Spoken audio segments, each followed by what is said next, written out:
আজকে আবার চলে আসছি আপনাদেরকে লোভ লাগানোর জন্য। গরম যে হারে পড়ছে ভাই, গরমে সবার হাঁসফাঁস অবস্থা, শরীরের পানি তো সব পড়তেছেই। আর আমার এই ভিডিও দেখে আপনাকে মুখের পানিও পড়বে, নির্ঘাত পড়বে।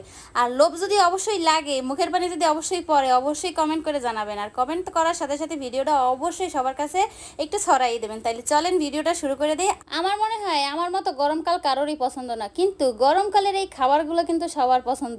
আম কার না পছন্দ? আর আমাগো বাঙালির কাছে তো আম মানেই ইমোশন। বাঙালি আম খাইতে অনেক পছন্দ করি, সেটা হোক কাঁচা আম না হোক পাকা আম। পাকা আম তো পছন্দ করি, তার সাথে কাঁচা আমও পছন্দ করি।